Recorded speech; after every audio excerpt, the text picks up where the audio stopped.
एकाधिकार, क्या दूर हुआ मोहिनी की जिंदगी का खालीपन। लेखिका प्रमिला बहादुर। दोस्तों, वीडियो में आगे बढ़ें इससे पहले आप सबसे रिक्वेस्ट है, अगर आप चैनल पर नए हैं तो प्लीज ढेर सारी कहानियों को सुनने के लिए चैनल को सब्सक्राइब जरूर कर लीजिएगा। चलिए बढ़ते हैं वीडियो में आगे और सुनते हैं आज की ये कहानी। मोहिनी को लगने लगा था उसके घर की छत पर टंगा यह आसमान का टुकड़ा केवल उसी की धरोहर है।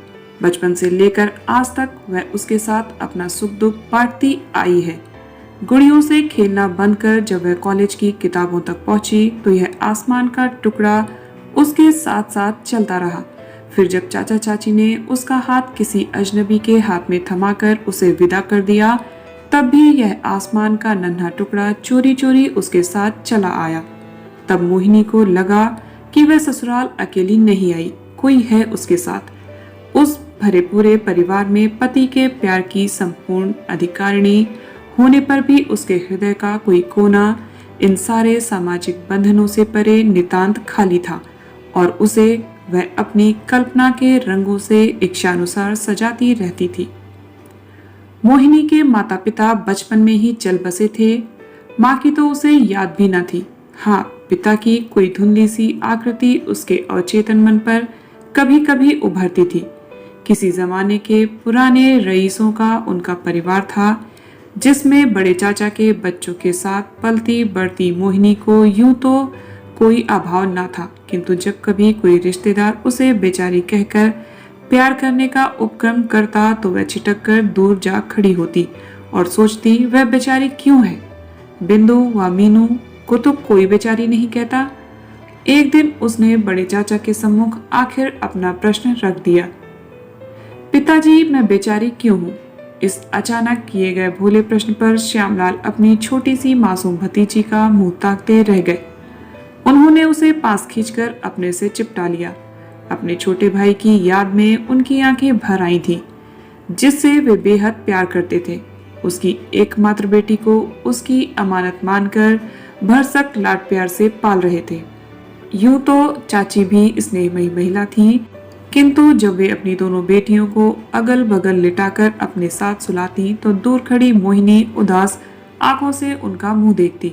उस पर आते जाते रिश्तेदार मोहिनी के मुंह पर ही कह जाते, अभी तो इसका बोझा भी उतारना होगा। बिन माँ बाप की बेटी ब्याहना आसान है क्या? और टुकुर टुकुर ताकती वह उन रिश्तेदारों के पास भी न फटकती। अपनी किताबें समेटकर मोहिनी छत पर जा बैठती। नन्ही मुन्नी प्यारी प्यारी कविताएं लिखती, चित्र बनाती, जिनमें बादलों के पीछे छिपे उसके बाबूजी और माँ उसे प्यार से देख रहे होते। इस तरह अपनी कल्पनाओं के जाल में उलझी सिमटी मोहिनी बड़ी होती रही। वह अधिक सुंदर तो ना थी, लेकिन उसके भोलेपन का आकर्षण अनायास ही लोगों को अपनी ओर खींच लेता था। बड़ी बड़ी आंखों में मानो सागर लहराता था। फिर एक दिन श्यामलाल के पुराने मित्र लाला हरदयाल ने अपने छोटे भाई के लिए मोहिनी को मांग ही लिया। यूं तो शहर में लाला हरदयाल की गिनती भी पुराने रईसों में होती थी, किंतु अब वह सब शान शौकत समाप्त हो चुकी थी। उनका काफी बड़ा परिवार था। 5 छोटे भाई थे, जिनमें से 2 अभी पढ़ ही रहे थे। माँ थी, अपनी पत्नी और 3 बच्चे थे। पिता का निधन हुए काफी समय हो चुका था और नरेन के साथ मिलकर वे सारे परिवार के खर्चे का इंतजाम करते थे। नरेन सभी भाइयों में सबसे सीधा और आज्ञाकारी था। लाला हरदयाल उसके लिए किसी ऐसी लड़की को घर में लाना चाहते थे जो उनके परिवार के इस संगठन को बिखरने ना दे। हरदयाल की पत्नी और माँ में बनती ना थी। काफी समय से वे किसी ऐसी सुलझी हुई पढ़ी लिखी लड़की की तलाश में थे जो उनके घर के इस दमघोटू वातावरण को बदल सके। श्यामलाल के यहाँ आते जाते वे मोहिनी को अपने छोटे भाई नरेंद्र के लिए पसंद कर बैठे। श्यामलाल ने नरेंद्र को बचपन से देखा था। बेहद सीधा लड़का था, या यूं कहिए कि कुछ हद तक दब्बू, किंतु उसकी नौकरी अच्छी थी। मोहिनी को उस घर में कोई कष्ट ना होगा, यह श्यामलाल जानते थे। सो पत्नी से पूछ उन्होंने विवाह के लिए हाँ कर दी। मोहिनी से पूछने की या उसे नरेंद्र से मिलवाने की आवश्यकता नहीं समझी गई, क्योंकि उस परिवार में ऐसी परंपरा ही ना थी। बिंदु और मीनू के विवाह में भी उनकी सहमति नहीं ली गई थी। मोहिनी और नरेंद्र का विवाह अत्यंत सीधे साधे ढंग से संपन्न हो गया। घर के दरवाजे पर बारात पहुंचते ही शोर मच गया। बहू आ गई, बहू आ गई। माँ जी कहाँ है भाभी? पहली बार मोहिनी ने नरेंद्र के मुंह से कोई बात सुनी। वे अंदर कमरे में हैं, अभी आएंगी। तुम दोनों थोड़ा सुस्ता लो, मैं चाय भेजती हूँ। और जेठानी चली गई। थोड़ी ही देर में चाय की ट्रे उठाए 3-4 लड़कियों ने अंदर आकर मोहिनी को घेर लिया। शीघ्र ही 2-3 लड़कियां और भी आ गईं। किसी के हाथ में नमकीन की प्लेट थी तो किसी के हाथ में मिठाई की। नई बहू को सबसे पहले देखने का चाव सभी को था। नरेंद्र इस शैतान मंडली को देखकर घबरा गया। वह चाय का प्याला हाथ में थामे बाहर खिसक लिया। भाभी हमारे भैया कैसे लगे? एक लड़की ने पूछा। भाभी तुम्हें गाना आता है? दूसरी बोली। अरे भाभी हम सब तो नरेंद्र भैया से छोटी हैं, हमसे क्यों शर्माती हो? और भी इसी तरह के न जाने कितने सवाल वे करती जा रही थी। मोहिनी इन सवालों की बौछार से घबरा उठी। फिर सोचने लगी, नरेंद्र की माँ जी कहाँ हैं? क्या वे उससे मिलेंगी नहीं? चाय का प्याला थामकर उसने धीरे से सिर उठाकर उन सभी लड़कियों की ओर देखा जिनके भोले चेहरों पर अपनत्व झलक रहा था, किंतु आंखें शरारत से बाज नहीं आ रही थी। मोहिनी कुछ सहज हुई और आखिर पूछी बैठी, माँ जी कहाँ हैं? कौन, चाची? अरे वे तो अभी तुम्हारे पास नहीं आएंगी। शगुन के सारे काम तो बड़ी भाभी ही करेंगी। मोहिनी कुछ ठीक से समझ न पाई, इसलिए चुप ही रही। चुपचाप चाय पीती वह सोच रही थी कि क्या वह अंदर जाकर माँ जी से नहीं मिल सकती। तभी जेठानी अंदर आ गई। चलो मोहिनी, माँ जी के पांव छू लो। मोहिनी उठ खड़ी हुई। सास के पास पहुंचकर उसने बड़ी श्रद्धा से झुककर उनके पांव छुए और इस इंतजार में झुकी रही कि अभी वे उसे खींचकर अपने हृदय से लगा लेंगी, किंतु ऐसा कुछ भी न हुआ। सदा सुखी रहो कहते हुए उन्होंने उसके सिर पर हाथ रख दिया और वहां से चली गई। ममता की प्यासी मोहिनी को ऐसा लगा जैसे उसके सामने से प्यार का ठंडा अमृत कलश ही हटा लिया गया हो। फूलों से सजे कमरे में रात्रि के समय नरेंद्र व मोहिनी अकेले थे। यूं तो नरेंद्र स्वभाव से ही शर्मीला था, किंतु उस रात वह भी सूरमा बन बैठा। हिचकिचाती अपने आप में सिमटी मोहिनी को उसने जबरन अपनी बाहों में समेट लिया। जीवन भर के विश्वासों की नींव शायद इसी परस्पर निकटता की आधारशिला पर टिकी होती है। इसलिए सुबह होते होते दोनों आपस में इस तरह खुल मिलकर बातें कर रहे थे मानो वर्षों से एक दूसरे को जानते हों। मोहिनी नरेंद्र के मन को भा गई थी। दूसरे दिन सुबह सभी मेहमान जाने को हो रहे थे। रसोई में नाश्ते की व्यवस्था हो रही थी। शायद उसे भी काम में हाथ बटाना चाहिए। यही सोचकर मोहिनी भी रसोई के दरवाजे पर जा खड़ी हुई। जेठानी प्यालों में चाय छान रही थी और माँ पूरियां उतार रही थी। मोहिनी ने धीरे से चकला अपनी ओर खिसकाकर सास के हाथ से बेलन ले लिया और मैं बेलती हूँ माँ जी कहकर पूरियां बेलने लगी। उसकी बेली 4-6 पूरियां उतारने के बाद ही सास धीरे से बोल उठी, नरेंद्र की बहू पूरियां मोटी हो रही हैं, रहने दो, मैं ही कर लूंगी। मोहिनी सहम कर बाहर आ गई। रात को मोहिनी ने नरेंद्र के कंधे पर सिर टिकाकर 2 दिन से अपने हृदय में मत रहे प्रश्न को पूछ ही लिया, माँ जी मुझे पसंद नहीं करती क्या? नरेंद्र इस बेतुके किंतु बिना किसी बनावट के किए सीधे प्रश्न से चौंक उठा। क्यों, क्या हुआ? माँ जी मुझसे प्यार से बोलती नहीं, ना ही मुझे अपने से चिपटा कर प्यार किया। भाभी ने तो प्यार किया लेकिन माँ जी ने नहीं। मोहिनी के दोनों हाथ थामकर वह बोला, माँ को समझने में तुम्हें अभी कुछ समय लगेगा। वैधव्य के सूनेपन ने उन्हें रूखा बना दिया है। उस पर भाभी के साथ कुछ न कुछ खटपट चलती ही रहती है। इसी कारण माँ जी अंतर्मुखी हो गई हैं। किसी से अधिक बोलती नहीं। कुछ दिन तुम्हारे साथ रहकर शायद वे बदल जाए। मैं पूरा यत्न करूंगी। और अपने आप में हल्का महसूस करते हुए मोहिनी नरेंद्र से सटकर सो गई। दूसरे दिन सुबह नरेंद्र के बड़े भाई एवं भाभी भी बच्चों सहित लौट गए। नरेंद्र से छोटे दोनों भाई अपनी अपनी नौकरियों पर वापस चले गए थे और 2 सबसे छोटे भाई जो नरेंद्र के पास रहकर पढ़ाई करते थे अपनी पढ़ाई में व्यस्त हो गए। नरेंद्र ने 1 सप्ताह की छुट्टी ले ली थी। मोहिनी सोच रही थी कि शायद वे दोनों कहीं बाहर जाएंगे, किंतु नरेंद्र ने उससे बिना कुछ छिपाए अपने मन की बात उसके सामने रख दी।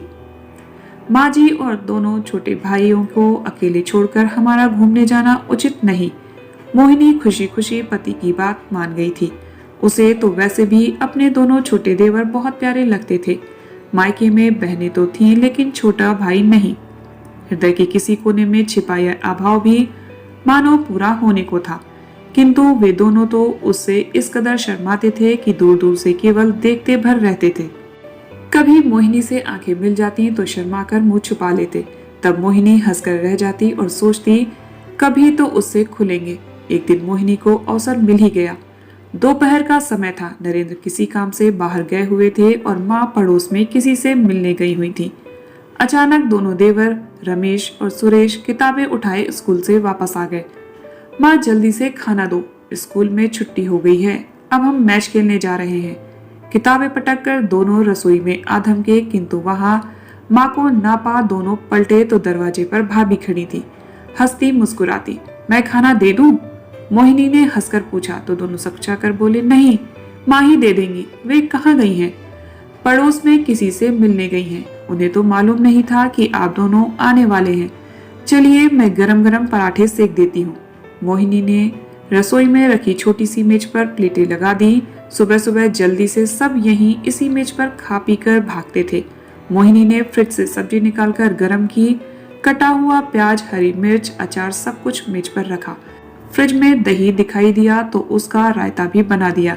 ये सारी तैयारी देख रमेश व सुरेश कूदकर मेज के पास आ धमके। जल्दी जल्दी गरम पराठे उतार कर देती भाभी से खाना खाते खाते उनकी अच्छी खासी दोस्ती भी हो गई। स्कूल के दोस्तों का हाल, मैच में किसकी टीम अच्छी है, कौन सा टीचर अच्छा है, कौन नहीं, आदि सब खबरें मोहिनी को मिल गईं। उसने उन्हें अपने मायके के किस्से सुनाए, बिंदु और मीनू के साथ होने वाले छोटे मोटे झगड़े और फिर छत पर बैठकर उसका कविताएं लिखना, सब कुछ सुरेश रमेश को पता लग गया। अरे वाह भाभी, तुम कविता लिखती हो? तब तो तुम हमें हिंदी भी पढ़ा सकती हो। सुरेश उत्साहित होकर बोला, हाँ हाँ क्यों नहीं, अपनी किताबें मुझे दिखाना, हिंदी तो मेरा प्रिय विषय है कॉलेज में तो। और मोहिनी बोलते बोलते सहसा रुक गई, क्योंकि चेहरे पर अजीब सा भाव लिए माँ जी दरवाजे के पास खड़ी थी। मोहिनी से कुछ ना कह वे अपने दोनों बेटों से बोली, तुम दोनों मेरे आने तक रुक नहीं सकते थे? रमेश और सुरेश को तो मानो सांप ही सूंघ गया। माँ के चेहरे का यह कठोर भाव उनके लिए नया था। भाभी से खाना मांगकर उन्होंने क्या गलती कर दी है, समझ न सके। हाथ का कौर हाथ में ही पकड़े खामोश रह गए। पल दो पल तो मोहिनी भी चुप रही, फिर हौले से बोली, ये दोनों तो आपको ही ढूंढ रहे थे, आप थी नहीं तो मैंने सोचा मैं ही खिला दूं। क्यों, क्या घर में फल, डबल रोटी कुछ भी नहीं था जो पराठे सेकने पड़े? माँ ने तल्खी से पूछा। ऐसा नहीं है माँ जी, मैंने सोचा बच्चे हैं, जोर की भूख लगी होगी इसलिए बना दिए।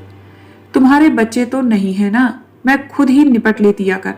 अत्यंत निर्ममता पूर्वक कही गई सास की यह बात मोहिनी को मानो अंदर तक चीर गई। क्या रमेश सुरेश उसके कुछ नहीं लगते? नरेंद्र के छोटे भाइयों को प्यार करने का क्या उसे कोई हक नहीं? उन पर केवल माँ का ही एकाधिकार है। फिर कल जब ये दोनों भी बड़े हो जाएंगे तो माँ जी क्या करेंगी? विवाह तो इनके भी होंगे ही। फिर रमेश व सुरेश न जाने कब के अपने कमरों में जा दुबके थे और माँ जी अपनी तीखी दृष्टि के पैने चुपते बाड़ों से मोहिनी का हृदय छलनी कर अपने कमरे में जा बैठी थी। एक अजीब सा तनाव पूरे घर में छा गया था। मोहिनी की आंखें छलछला आईं। उसे याद आया अपना मायका, जहां वह किसी पक्षी की भांति स्वतंत्र थी, जहां उसका अपना आसमान था, जिसके साथ अपने छोटे मोटे सुख दुख बांटकर हल्की हो जाती थी। मोहिनी को लगा अब भी उसके साथ साथ चलकर आया आसमान का वह नन्हा टुकड़ा उसका साथी है, जो उसे हाथ हिला हिलाकर ऊपर बुला रहा है। वह नरेंद्र की अलमारी में कुछ ढूंढने लगी। एक सादी कॉपी और पेन उसे मिल ही गया। जल्दी जल्दी धूल भरी सीढ़ियां चढ़ती हुई वह छत पर जा पहुंची। कैसी शांति थी वहां, मानो किसी घुटन भरी कैद से मुक्ति मिली हो।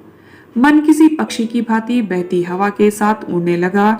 धूप छत से अभी अभी गई थी, पूरा माहौल गुनगुना सा था। वहीं जीने की दीवार से पीठ टिकाकर मोहिनी बैठ गई और कॉपी खोलकर कोई प्यारी सी कविता लिखने की कोशिश करने लगी। विचारों में उलझी मोहिनी के सामने सास का एक नया ही रूप उभर कर आया था।